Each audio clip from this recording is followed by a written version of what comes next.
Hello, everybody, and welcome to another episode of Eyeing Progress, the show aimed at getting everyone engaged and educated on all things vision research and having a little bit of fun along the way. Once again, I'm your host, Mitchell Smedley, and today I am joined by Dr. Peter Quinn. Dr. Quinn, thank you so much for joining me. It is an honor to have you on the show. Last week, or I guess last episode, it was a little more than a week ago, we interviewed someone I know quite well, Kristen Smedley, and she's kind enough to be doing the producing today. But Dr. Quinn, thank you so much for being today's star of the show. How you doing today? Yeah, I'm great. Thanks. Thanks for inviting me, Mitch. Yeah, it's. I hope it's going to be a lot of fun. I told you I did one of these not so long ago, and I was pretty nervous. So hopefully this one goes more smoothly. That was a warm up. This is the real deal, This buddy. is the real deal. I got it. I got it. Yes, sir. All right. So obviously, we can, us blind folks here, we're all tuned into voices and stuff like that. I hear a little bit of an accent. I do know that you hail from the Netherlands. Is that correct? No, actually, my wife hails from the Netherlands. I hail from the Ah, United Kingdom. So ah, yeah, the UK. yeah. So I grew up in London, and then Awesome. yeah, I went to the Netherlands to do my PhD. So that's where I met my wife. Okay. I knew Yeah. you were in the Netherlands at some Yeah. point. So, how was that? I know you said that's where you got your PhD. That's kind of where you got your start in the field. Tell me about that. The kind of work you were doing over there. Yeah, so actually that's where I started working on Crumbs One. So I think actually about the same time the CRBF Foundation was founded. It was when just as I started my PhD in the lab of Jan Weinholz. Yeah, so I started working with him and learning from him about Crumbs One and gene therapy and mouse models and all things science. Um, yeah, I spent a good amount of time there, and I learned really a lot from him, which then I took over to New York. Awesome. So, for those that don't know, what is Chrome's One, and what kind of work were you doing with it in the Netherlands? Yeah, so when I was working in Jan's lab, so Dr. Weinhold's lab, I was working on CROMS1, which is an apical polarity protein, and it's really important in the retina for mediating adhesion between these different retinal cell types. So these photoreceptors, these light sensing cells of the eye, and you have these Muller glial cells, which are kind of more of a structural component, and they have other functions as well, homeostatically. And basically, crumbs is involved in mediating the adhesion between these photoreceptors, between these Muller glial cells and Muller glial cells, and between the photoreceptors and Muller glial cells. And then these mutations Okay. in Crumbs, these mutations in Crumbs1 kind of cause those adhesions, the adhesion of these cell types to stop, right? And then you get degeneration, and then ultimately you start to lose vision. Yeah. Yeah. Well, I'm very familiar. I myself have some degenerative vision going on over in my retinas, so that very important. Um, yeah. So that kind of work seems, I mean, obviously very important for this field and for all things CRB1 and so many other types of vision, with that kind of Chrome's being sort of a connector between the receptors and the rest of the retina. It sounds like. Is that a fair estimate?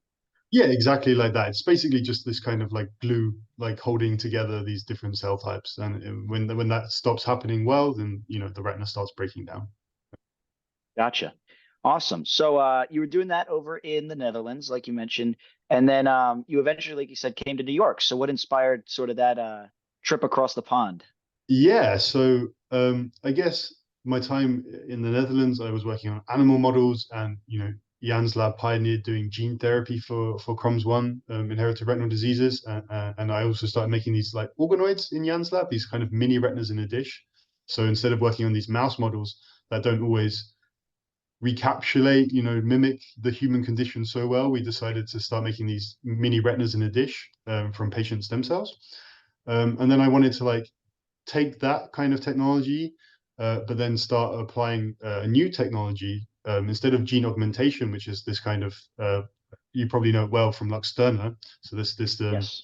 this cDNA where you put this healthy cDNA in those cells that are mutated, and you hope that restores function. And instead, what I try to do here in New York is do gene editing. So that's where we just fix the specific mutation that is causing the problem in the actual That DNA. always amazes me. Gene editing. I like. Is it like do they just open up like a computer and they're just like opening like Microsoft Word and they're just like make this gene better? Like, how does the gene editing process? I mean, it sounds so complicated, but it's sort of the most basic layer of it. How does that kind of work?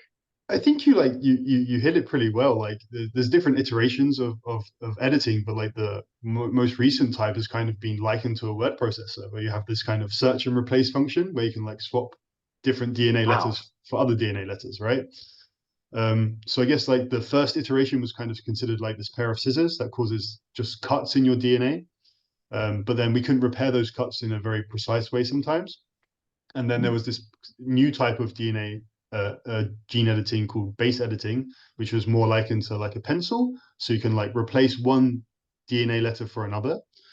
And then, now we have prime editing, as I mentioned, this search and replace function. And what's interesting about this one is it allows us to do all the different types of letter swaps that we want to correct in our DNA. So there's 12 different types of letter swaps, and we can use prime editing to do all of those. Um, and also sometimes we get, very large or deletions or insertions of DNA letters. So, we add an extra couple of base pairs in there and it disrupts how that gene functions. And prime editing can actually replace these or fix these as well. So it's a pretty versatile technology. that is fascinating. So is it like, obviously DNA is, from what I learned in one honors biology course, DNA is made up of those, the main four components, whatever those letters are. And so is this kind of adding outside DNA in as like a substitute, or is it telling the body to just, hey, tear that down and in its place create this new piece of DNA?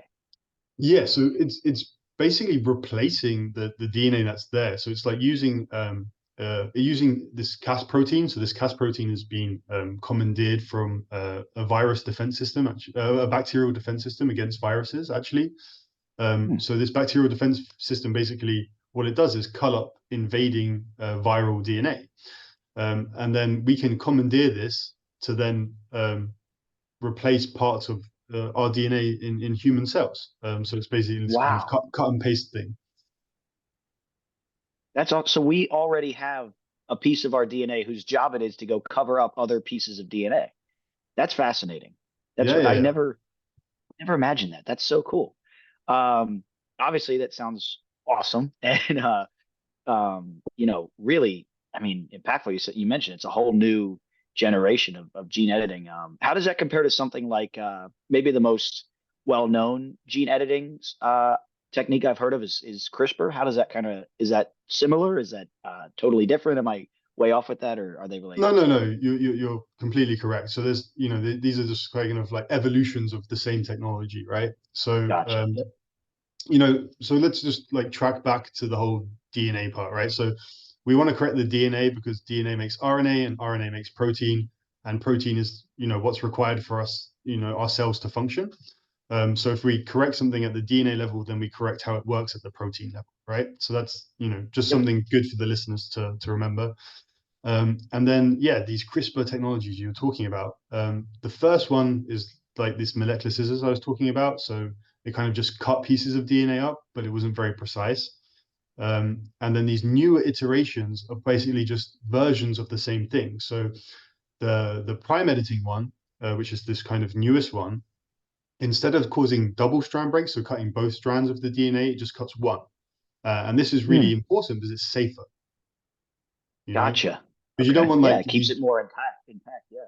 Yeah, exactly. Because you don't want like, these DNA cuts, they can be on target because we're using this kind of guide sequence to dictate or decide where we want to cut in the genome. But of course, this technology is not precise, right? So this sequence could be similar to somewhere else, a little bit else in the genome, and we don't want to cut random places in our genome, right? That's not a good idea. Yeah, Um, that doesn't sound fun. yeah, no, it definitely doesn't sound fun. So this newer technology stops us causing those double strand breaks and just causes nicks. So those nicks can just be repaired to the wild type situation if the editing doesn't go properly. So then it's much safer. Yeah. Wonderful. That's awesome. So is this kind of for something like a retinal disease where the proteins in the retina aren't functioning, would they make cuts in retinal cells only, or could you like I know that all of our cells have the same DNA. Would you be able to just do it anywhere in the body and it would replicate throughout, or how does that work? Yeah, so that's actually a really great question, and that's like basically, I guess, in a way, how we deliver these things, right, to the right place. Um, and, Yes. and typically how we deliver these therapeutic constructs for the eye at least has been with AAVs, right? These adeno-associated viruses, and that's what Luxturna uses. And then in these Ah, AAVs, right, we can screen these different AAVs, and they might have different tropisms to different cell types. So that means they basically might favor being expressed in one cell type over another, or being taken up by one cell type over another. But what we can also do is we can add like a promoter sequence. So it's like a sequence that drives expression in a certain cell type. So we can kind of dictate with these two different things where we would express the therapeutic construct. wow, that's fast. I always envisioned if you went in for one of these procedures, of like cutting your eye open and putting like little scissors into your cells. That sounds not at all what it's. So it sounds pretty painless from what I'm hearing. It's not right. They still have to do this subretinal injection, and Oh, okay. Okay. So it, they have to get it delivered there. They don't just put a tissue in front of your nose with the virus on it and go, here, take this. not yet, not yet. Okay. Maybe one day that would be Maybe kind of one day cool. we'll get working on that. Yeah, exactly. Okay. That's the next thing on the list to start working on. So it is a direct sort of injection into the Yeah, retina. yeah, at this Okay. time. Awesome. That is super interesting. I could talk about that all day. And to think I fell asleep in biology a few times. That's crazy. I did too, to be So honest, and then you made a career out of it. Yeah, See, somehow. it can be done. Yeah, precies. Um, while you're in New York, I know that you did some some tough work to get the RO1 grant. Tell me a little bit about what that is and the impact that that had on your research. Yeah, so I guess this is like one of those grants that, elevates your career, honestly, because it's for a significant amount of money. So it's about 250,000 a year for 5 years of Wow. funding. Yeah, so it's Quick really math tells fantastic. me that's $1.25 million. Yeah, precis. Exactly this. Nice. Look at me. I stayed awake in math. And yeah, so that grant really allows us to do a significant body of research, right? So it allows to pay for the salaries of staff that might be working for me, and also pay for the experiments themselves. And actually, what was amazing was that the CRBF actually founded the initial parts of my work so that I could generate all the preliminary data to submit this grant. So, like Wow. this help from the CRBF really helped me establish then this kind of basic data that I needed to prove what I was doing, my idea, my concept, my hypothesis. And then, this I submit this grant to the NIH, and they evaluate it and you give scores. And then if you reach a certain score, they say, here, have some money and, get to work. That's amazing. It's amazing to see that the direct link between the fundraising, right, and then where that actually goes, because I feel like that link gets lost so many times, but that makes it feel so much more real. So it's awesome to hear how much that helped, especially from the CRBF. So after that, after getting that grant and after your time here in New York, where's your research? Where's your research? Sorry, at right now? Like, what's kind of the current state of things? What sort of tests are you doing? Is it humans? Is it still mice? What sort of things are going on in the lab with Dr. Quinn? Yeah, no worries. So, at first, I should, of course, acknowledge my team. So, I have like a bunch of people I work with, and they're all fantastic. So, Joel, Saleha, and Keith, and I also work with some PhD students from my old team in Stephen Sang's lab, Dr. Stephen Sang's lab. And yeah, what we're doing at the moment is mostly focusing on two different genes. So one, of course, is CROMS1 because I've been working on it so long that I keep going with it. Yep. And then with this, we're doing some mouse work, trying to do this kind of classical gene therapy strategy like Luxturna, which is kind of complicated with CROMS1 because someone called Jeremy Kay a couple of years ago found that not just only that there's one variant of or one type of CROMS1 in the eye that causes the problem, that there's another one called CROMS1B. And then CROMS1A is mostly in these Muller glial cells, and CROMS1B is mostly in these photoreceptors. And that complicates therapy because it's harder to deliver those separate things. So that's one thing we're working on and trying out. The other thing is that prime editing technology. And what we're doing with that is we kind of now have this proof of concept that we can edit in patient cells, and we can correct the mutations in these patient cells. But that's not enough to make a therapy or make an IND package to hopefully convince someone to that this is a real therapy. So what we need to do now is get better proof of concept. So to do that, what we're trying to do is make those mini retinas in a dish from CROMS1 patient stem cells. And these are really great because these are like in a dish models that really recapitulate some of the things we see in patients' retinal degenerations. So they're really good, like clinical surrogate system for testing our therapies. So what we're doing now is defining those outcome measures, so those things that are changing in those organoids, and then what we hope to do, hopefully this year, is take that therapy, treat those organoids, and see if we can change some of those things, those deleterious things that we find in those organoids, and hopefully rescue them. Wow. Yeah. And that's happening this year. Hopefully, huh? I'm doing my best. Well, at least it's that close on the horizon. So yeah. that's fantastic. Yeah. So we've talked about the past, we talked about the present, but what about going forward? What are you most excited for in the coming years of vision research, of gene editing research, and sort of testing these things? What are you most excited and looking forward to? Yeah, so I'm really looking forward. I think we're at this crazy stage in technology with CRISPR particularly, where it's just evolved so rapidly. Like the iterations of the technology have evolved really rapidly, but also people just using it more and more. It's becoming more accessible for even scientists to pick this up and learn it very quickly. So that means it's just gonna rapidly get into the clinic, very very soon. Yep. And then that's going to have a large impact. And of course, once things get approved in the clinic, it lowers the barriers again for the next person who wants to take something to the clinic because the FDA are more familiar with the technologies. And I think that's what I'm most looking forward to, like this host of new therapies, particularly for vision loss, being tried out in the clinic. That would be pretty cool. That definitely would be cool. Yeah. Yeah. And I think one other thing, this prime editing technology specifically, we've been using it to just correct single mutations, but actually what we can do is try and correct multiple mutations at once, right? So, for some genes, we might be able to replace hotspots, so where a cluster of mutations are that, are causing disease. For other genes, we might be able to replace whole exons, so like a part of a gene that's causing a problem. And maybe eventually we could replace just the whole gene, which means then we could Wow. fix everyone's mutation, right? And that would be very Yeah. cool. That would be Um, outstanding. yeah. Yeah. So from the path to or on the path, I guess, from treating these organoids in the dish right now, all the way up to getting these treatments to patients, what are some of the biggest roadblocks still ahead that you can see?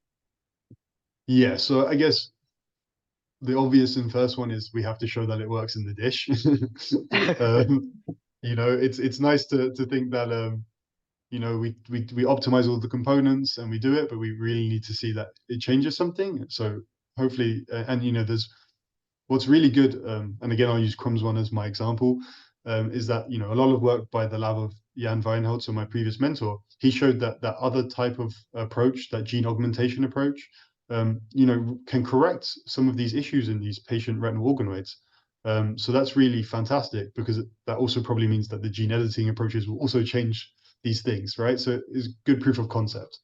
And when you have the proof of concept, then that's when you go maybe and convince some venture capital firms and some form a company, and maybe spin something out, or hopefully a company would license the technology and try and make it into a therapy.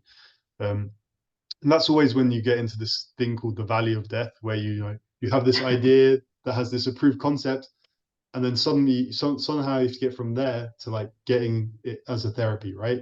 And Yep. this involves, a lot of um, you know, testing, a lot of like particularly in vivo testing, making sure that what the therapy you're making is safe, it's tolerable, it's not going to do anything bad, um, and you normally do that in um, large animal models. So for ophthalmology, that actually could just mean a rabbit.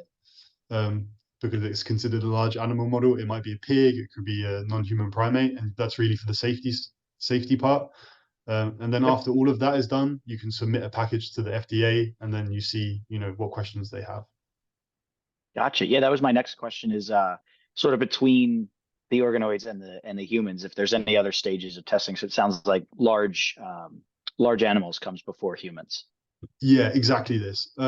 But what's interesting at the moment, I think, is there's this change in stance, also in Europe as well as in the US, is that these gene editing technologies require us to be working on models that have human DNA, right? So there's Yes. all those animal models that we had before, um, they don't have the same DNA sequence. The CROMS1 in a mouse has a slightly different DNA sequence than CROMS1 in a human.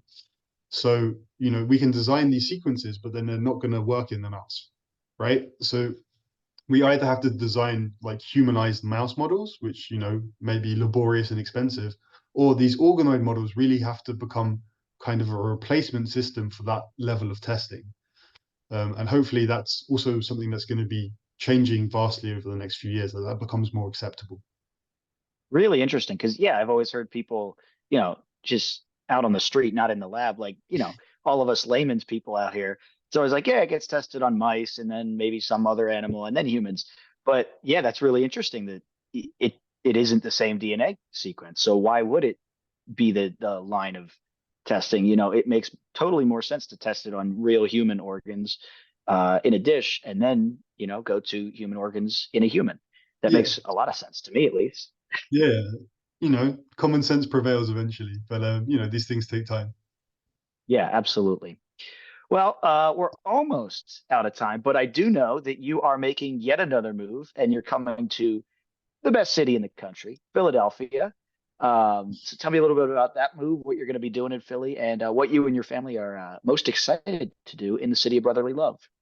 Yeah, so this has been like maybe the last several months I've been like going around negotiating and interviewing and all these things. And then yeah, Penn ophthalmology have been really fantastic.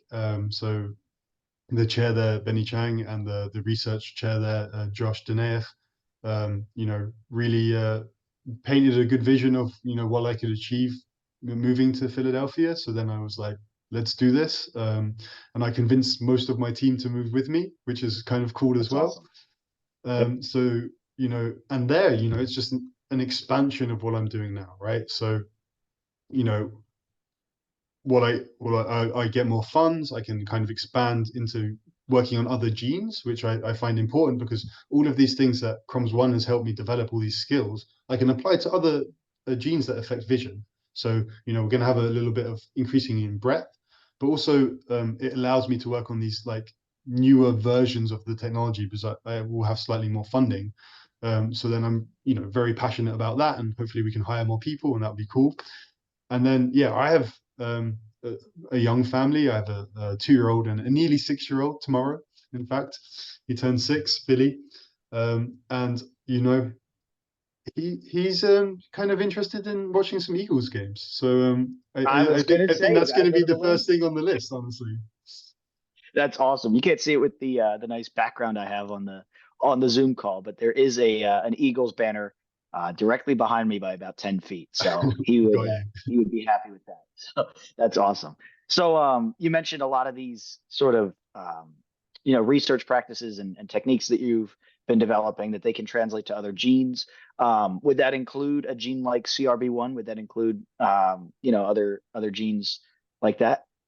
Yes, exactly. So CROMS1, of course, we're working on a lot, and we're going to use these new iterations of the technology to try and come up with even better strategies for that disease. But we're also working on a gene called PRPH2, which is another gene that causes blindness. And we're kind of doing the same kind of approach, but then everything is then to that sequence, and it takes time to develop, and there's iteration. So yeah, I think we'll be working on a few things, and maybe we've worked a lot on recessive diseases, and we're kind of interested also working on some dominant diseases as well. So yeah, let's see how it goes.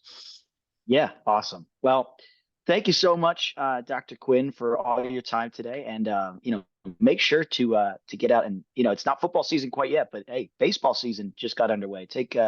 I recommend a trip to Citizens Bank Park, see the Phils in action. So, but yes, that's Dr. Peter Quinn and all of his research. So amazing to get the lowdown from Dr. Quinn. This is Eyeing Progress. I'm your host, Mitchell Smedley. Check back next week. We will have yet another amazing guest talking all things vision research, getting everyone educated and engaged and excited.